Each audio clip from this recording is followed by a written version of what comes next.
Students, कैसे हैं आप सब लोग? आई होप आप सब बहुत अच्छे हैं, बहुत अच्छे से वर्क कर रहे हैं, सारी चीज़ें अच्छे से देख रहे हैं, मैनेज भी कर रहे हैं। तो चलिए आज हम अपना एक नया टॉपिक स्टार्ट करते हैं, that is lines and angle. बहुत इंपॉर्टेंट पार्ट है क्योंकि जितनी भी चीज़ें आप कंस्ट्रक्ट होती हुई या हुई हुई देख रहे हैं, वो सब कहीं ना कहीं यहाँ से ही बने, क्योंकि लाइन ड्रॉ होती है कुछ भी चीज़ बनाना, इसलिए आपका फ़ोन, स्केच, फोटोग्राफ, मतलब कुछ भी, टेबल, पेंसिल, तो सब कुछ मेजर करा जाता है with the help of line. तो चलिए वन बाय वन देखते हैं आज हम क्या सीखने वाले हैं एंड फिर इसको आगे देखें। तो ओके, यहाँ पर आ गया सबसे पहले हमारे पास रूलर। तो जब भी हमें स्केल से कुछ मेजर करना होता है एंड देखना होता है तो हम क्या करते हैं, मेजरमेंट लेते हैं। ठीक है, कितना बड़ा बनाना है, कितना छोटा बनाना है, जस्ट लाइक स्केल। हमने यहाँ पे देखा, अगर हम इसको मेजर करें यहाँ से और ये कहाँ तक आ रहा है, यहाँ तक, तो ये कितनी लेंथ हो गई इसकी? 9 सेंटीमीटर। ठीक है, तो आप बोलोगे सर आपके पास तो ये स्केल है, आपके पास भी तो है ना, उसको आप उसको पुट करें। जीरो को स्टार्टिंग पॉइंट पे रखिए, एंडिंग पॉइंट पर आप बाकी को देखिए। चलिए इसके बाद यहाँ पर और कुछ है क्या? अगर मैं यहाँ पर देखूं तो चलिए हम यहाँ पे स्टार्ट करते हैं जीरो से। दे हो गया जीरो, एंड यहाँ पर देखिए तो ये कितना आ रहा है? 8.5 तक। ठीक है, अब देखो ये पिक्चर है, तो ये थोड़ा सा हमने यहाँ पर ले लिया है। इसको देखेंगे तो ये यहाँ तक आ रहा है, 8 पर आ रहा है, तो ये कितना हो गया हमारा? हम यहाँ पे लिख देंगे 8 सेंटीमीटर। आप ये मत सोचना कि सारे स्केल्स अलग-अलग होते हैं, नहीं। वो क्या है कि बुक है तो उसमें हम एक्सपेंड करोगे, थोड़ा-सा डिफरेंस आ जाता है। तो चलिए उसके बाद आ जाते हैं हम अपना, तो अब हमारे पास आ गया है पॉइंट, लाइन, लाइन सेगमेंट, रे। अगर देखिए आपको कोई भी पॉइंट से लोकेशन शो करनी होती है, जस्ट लाइक मैंने कहा कि आप लोग सब लोग यहाँ देखो, तो मैं क्या चाह रहा हूँ आप इस पॉइंट पे इस लोकेशन को देखें, तो वो काम कौन करता है? हमारा पॉइंट। ठीक है, अब हमने क्या करा, एक लाइन के बारे में हमें पढ़ना है। हमने एक लाइन ड्रॉ करी जिसका ना तो स्टार्टिंग पॉइंट है ना एंड पॉइंट है, तो आप उसको कहीं भी एक्सटेंड कर सकते हैं। ठीक है, इधर साइड भी और उधर साइड भी, तो वो क्या हो गया? हमारी लाइन। ठीक है, अब देखिए अगर आप ऐसे एक लाइन ड्रॉ करते हैं तो वो होती है हमारी हॉरिजॉन्टल लाइन। अगर आप टुवर्ड्स स्काई की तरफ एक लाइन ड्रॉ करते हैं, that is a vertical line. और आप थोड़ी सी टेढ़ी लाइन ड्रॉ करते हैं जस्ट लाइक स्लैंडिंग पोजिशन में, तो वो क्या हो गया? हमारी स्लैंटिंग लाइन। क्लियर? तो टाइप्स ऑफ लाइंस होती हैं हमारी। ओके, तो next we are having straight line और कर्व लाइन। तो जितनी भी अभी तक हमने लाइंस पढ़ी हैं वो सारी क्या हमारी स्ट्रेट लाइंस थी। एंड कर्व लाइंस में क्या होता है कि हमारे पास जो लाइन होती है वो एकदम स्ट्रेट ना होकर थोड़ी सी मुड़ी थोड़ी सी होती है, तो उनको हम क्या बोलते हैं? Curve line. क्लियर? चलिए next topic we are having line segment. तो अगर हम लाइन सेगमेंट की बात करें, तो अगर हमने एक फिक्स्ड पॉइंट से लेकर एक फिक्स्ड पॉइंट तक एक फिक्स्ड लाइन ड्रॉ करिए, तो उसको हम क्या बोलते हैं? Line segment. इसका फिक्स डायमेंशन है। ठीक है, वो ना उससे ज्यादा होगी ना उससे कम होगी। Next we are having a ray. तो रे के लिए हम क्या बात करेंगे? एक पॉइंट लिया हमने स्टार्टिंग पॉइंट, उससे एक्सटेंड कर दिया, तो वो क्या हो जाएगा? हमारा रे। तो मतलब स्टार्टिंग पॉइंट हमें पता है, एंडिंग इस इधर की साइड हम एक्सटेंड नहीं कर सकते, लेकिन जो दूसरी साइड है हमारी, हम उस साइड क्या कर सकते हैं? एक्सटेंड कर सकते हैं। अब आपने देखा होगा सन रेज होती है, वो सन से आती है हमारे पास तक आती है, तो कितना भी दूर ट्रेवल कर सकते हैं, लेकिन उनका जो स्टार्टिंग इनिशियल पॉइंट है वो फिक्स है, सन। तो इसलिए हम क्या बोलते हैं? Sun rays. ठीक है, तो चलिए, तो इसका सिंबल होता है जस्ट लाइक दिस, एरो की तरह। अब आगे देखते हैं यहाँ पर। ओके, तो next type of lines we are having parallel lines और इंटरसेक्टिंग लाइंस।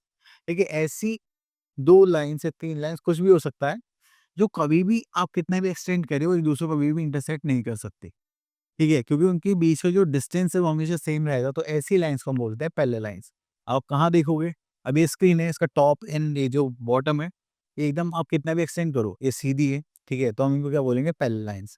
आप इधर की साइड मेजर कर सकते हैं। ठीक है, तो ये भी कितना होगा हमारा? इसको भी बोलेंगे पैरेलल लाइंस। अगर मैं दो लाइंस सपोज करो, मैं दो लाइन ऐसे बना देता हूँ थोड़ी, तो अगर मैं इनको एक्सटेंड कर रहा हूँ तो आप देखोगे कहीं ना कहीं पॉइंट पे आके अटक जाएंगे। ठीक है, इंटरसेक्ट करेंगे, बट पैरेलल लाइंस कभी भी नहीं करती। ठीक है, तो इसलिए हमारी जो पैरेलल लाइंस होता है, आपने रेलवे ट्रैक्स देखे होंगे, वो कभी भी एक दूसरे को इंटरसेक्ट नहीं करते। ठीक है, तो वो भी क्या हमारे पैरेलल लाइंस का एग्जांपल है। अगर कोई भी दो लाइंस एक दूसरे को आपस में इंटरसेक्ट करते हैं तो वो क्या हो जाते हैं? हमारे इंटरसेक्टिंग लाइंस। अब हमें कोई भी लाइन मेजर करनी है तो उसके लिए हमें स्केल यूज़ करना आना चाहिए। चलिए, तो अगर हमें एबी की लेंथ मेजर करनी है तो हम एक पॉइंट कहाँ रखेंगे? 0 पर, और दूसरा पॉइंट कहाँ रखेंगे? जहाँ पर वो एंड हो रहा है। तो हमने यहाँ पर देखा कि कहाँ पर एंड हो रहा है, यहाँ पर, तो ये कितना हो जाएगा हमारा 6.5 सेंटीमीटर। ठीक है, आई होप आपको ये तो समझ में आ गया होगा। तो चलिए अब स्टार्ट करते हैं अपने असाइनमेंट 10.1। यहाँ पे देखेंगे measure the length of each line segment in shapes. Okay, तो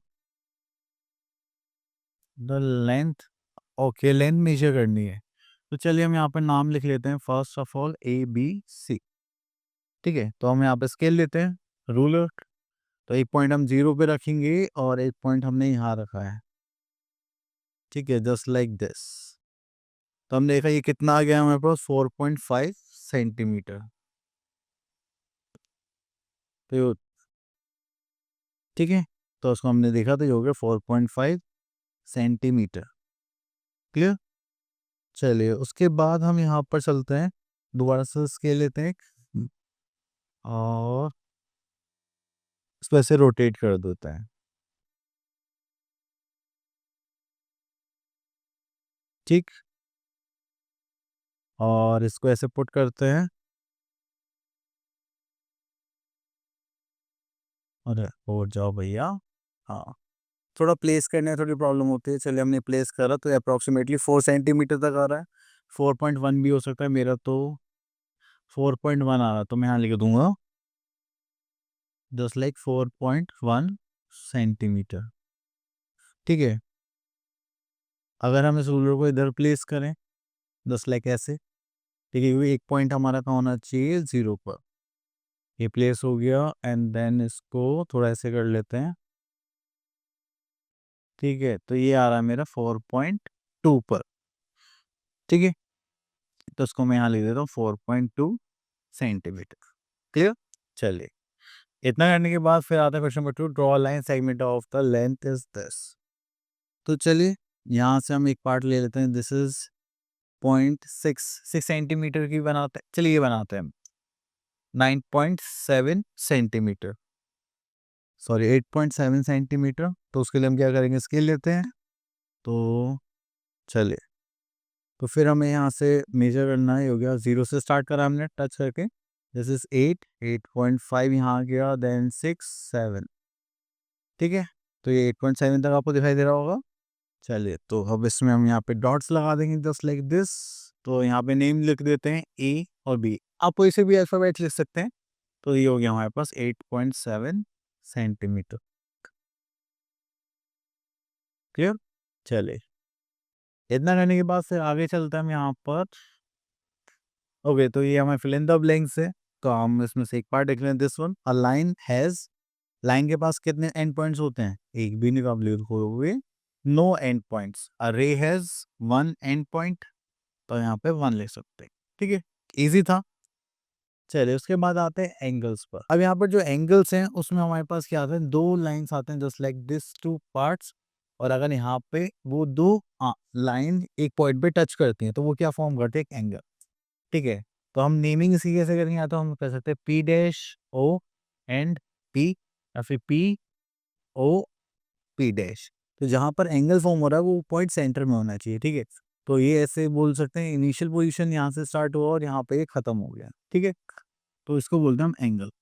तो अब इसकी डेफिनेशन देख लेते हैं, when a ray rotates anti clockwise around its end point in its plane and in its initial the final position makes an angle. तो ये क्या हो गया, यहाँ से मान लीजिए कोई भी रे आई, ठीक है, एंड वो यहाँ से बेंड होकर चली गई, तो वो क्या बनाते हैं, एंगल बनाते हैं। जस्ट लाइक हम मिरर्स में वो करते हैं ना, सन रे को ऐसे होल्ड करते हैं तो वो एक्स्ट्रा करके इधर जाते हैं, तो वही हमारा क्या होता है, एंगल्स। ठीक है, चलिए अब उसके बाद आते हैं पार्ट्स ऑफ एंगल्स पे। अब इसमें साइड्स होते हैं, इसको हम आर्म्स बोलते हैं, एंड जहाँ पे एक दूसरे को टच करते हैं वो क्या होते हैं, हमारे वर्टेक्स। ठीक है, कोई बड़ी बात नहीं है।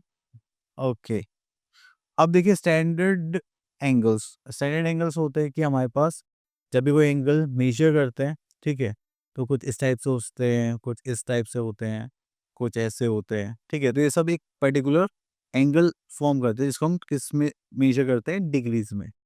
ठीक है, चलिए अब उसके बाद आगे देखते हैं। तो यहाँ पर आता है हमारे पास स्ट्रेट एंगल। ओके, तो स्ट्रेट एंगल का मतलब है कि जो भी हमारे पास एक एंगल है वो क्या होगा, हमारा पूरी एक लाइन फॉर्म कर रही है। तो वो कितने का होता है हमारा, वो होता है 180 डिग्री का। ठीक है, अगर हम स्ट्रेट एंगल की बात करें, दिस इज ऑफ 180 डिग्री। और कंप्लीट एंगल मतलब ये पूरा सर्कल फॉर्म हो रहा है, तो ये कंप्लीट एंगल होता है हमारा 360 डिग्री। ठीक है, अगर दो लाइंस एकदम स्ट्रेट एक दूसरे को टच करें तो ये होता है राइट एंगल, जो कितने का होता है हमारा 90 डिग्री। चलिए, तब उसके बाद आता है काइंड्स ऑफ एंगल्स। तो सबसे पहले आता है हमारे पास राइट एंगल, जो कितने का होता है 90 डिग्री।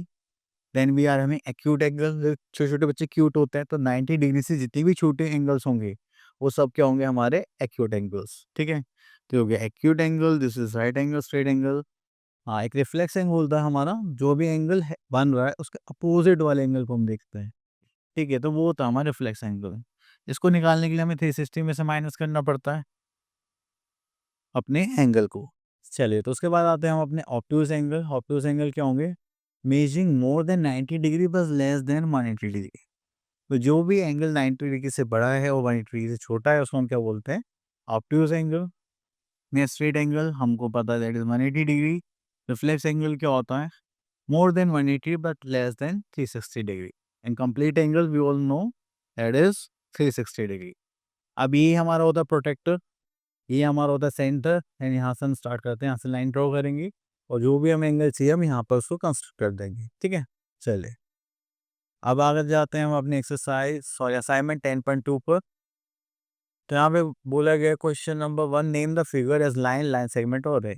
अब देखिए इसमें दो एंड पॉइंट है, तो ये क्या हुई हमारी लाइन सेगमेंट। चलिए बाकी के पार्ट्स आप लोगों के लिए। Name the vertex and the side of each angle. तो देखिए वर्टेक्स क्या हो गया हमारे पास, बी। तो वर्टेक्स लिख लिए हम बी, और साइड्स के लिए लिख लेते हैं हम ए बी और बी सी। ठीक है, चलिए नेक्स्ट आता है question number 3, name each angle in both ways. Okay, तो देखिए एंगल का पहले हम साइन लगाएंगे, तो यहाँ से स्टार्ट करते हैं के एच जी। यहाँ पे करेंगे के एच जी, और दूसरे करेंगे यहाँ पे जी एच के, जी एच के। ठीक है, चलिए उसके बाद आगे चलते हैं। Next is right the kind of each angle. अब देखिए ये 200 डिग्री का है, 180 से बड़ा हो गया एंड 360 से छोटा हो गया, तो उसको क्या बोलेंगे हम, रिफ्लेक्स एंगल। ठीक है, अब ये 360 का है तो इसको हम क्या बोलेंगे, कंप्लीट एंगल। हमने अभी थोड़ी देर पहले पढ़ा था। ठीक है, चलिए draw the angle of the following measure with the protractor. Okay, तो यहाँ से हम एक एंगल लेते हैं, सॉरी पहले इसको तो साइड करना पड़ेगा। तो हम बनाते हैं 165 डिग्री। ठीक है, तो हमने यहाँ पे लिख लिया 165 डिग्री। तो चलिए यहाँ से हम प्रोटेक्टर लेते हैं। ओके, सॉरी पहले तो एक लाइन ड्रॉ करनी पड़ेगी हमें एंगल बनाने के लिए, तो हमने एक लाइन ड्रॉ करी जस्ट लाइक दिस। ठीक है, इसको हटा देते हैं, इधर लिख लेते हैं 165 डिग्री। फिर हम लेंगे प्रोटेक्टर जस्ट लाइक दिस, इस प्रोटेक्टर को हम रखेंगे इस एंड पॉइंट पर, और ये लाइन थोड़ी सी स्ट्रेट कर देते हैं जस्ट लाइक दिस। हाँ ठीक है, अब ये सेट हो गया हमारा। अब हमें कितना चाहिए 165, तो ये हो गया 90 100, जैसे 130। अगर आप देखेंगे तो यहाँ पर आ रहा है 160, उसके बाद यहाँ पर आएगा हमारा 165। तो हम यहाँ पे पॉइंट लगा लेते हैं जस्ट लाइक दिस। ठीक है, इसको हटाते हैं। अब हम यहाँ से क्या करेंगे, एक लाइन ड्रॉ करेंगे just like, sorry just like, wait, ये ऐसे बन नहीं रही है, वेट पहले मैं यहाँ से बना देता हूँ। लाइन ले ली हमने, पॉइंट पर रखेंगे एंड इसको टच कर देंगे जहाँ से हमने स्टार्ट करा था। तो ये एंगल कितने हो जाएगा हमारा 165 डिग्री। तो इसका नाम लिख दें यहाँ पे ए बी एंड सी। ठीक है, चलिए ओके, तो ये हो गया हमारा एंगल फिनिश। ओके, तो यहाँ पे हम देख लेते हैं next fill in the blanks. तो ये जो हमने प्रॉपर्टीज पढ़ी थी उसी के भी आप पर हैं, तो यहाँ पे हम देखते हैं question number C, common points of two position of ray is called the dash of the angle. तो यहाँ पे दो वर्ड रेज मिलते हैं, वो क्या होता है हमारा वर्टेक्स। ठीक है, a quarter rotation of a ray makes a right angle. Quarter में क्या बनता है हमारे पास, राइट एंगल बनता है। ठीक है, चलिए तो ये हो गया हमारे पास फिनिश।